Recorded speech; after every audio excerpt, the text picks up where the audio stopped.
Кайбер кеше акылланып әйтә. Менә мин кайбер мулла абыстайлардан да тақвалырак әле ди. Ишеткәнегез бармы? Бар, мин Аллаһтан катырак та куркам әле сезнең имамыгызга караганда дип берәү әйтеп куя. Моның сүздәгенә, ул аны аңламый да, нәрсә ул Аллаһтан курку, нәрсә ул тақвалы. Машинасы кредитта, квартирасы ипотекада, шулай бит.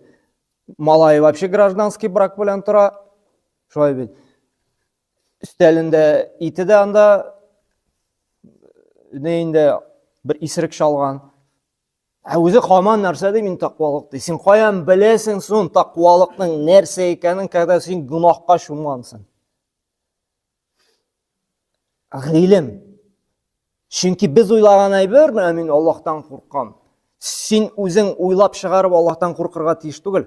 Коръәнгә карап, менә Аллаһ Тәгалә нәрсәдән куркырга тиеш, нәрсәдән син тыелырга тиеш, һәм шушы тыелган әйберең тақвалык була икән дип Аллаһ Тәгалә хәбәр иткән әйбергә иярергә тиешсең, үзеңә түгел.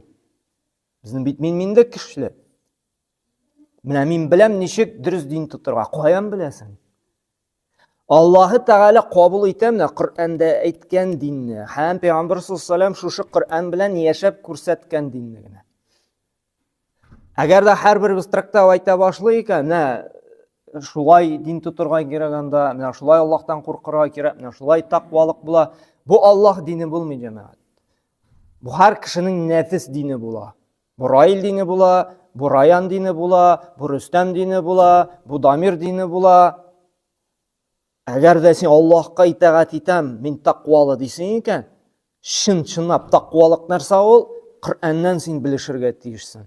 Чын-чынлап гынах нәрсә ул? Син әйткәнчә түгел, ә Коръәннән карап әйтергә тиешсең. Чөнки һәрберсе үзе трактат әйтә башлый икән, ул ислам дине булмый.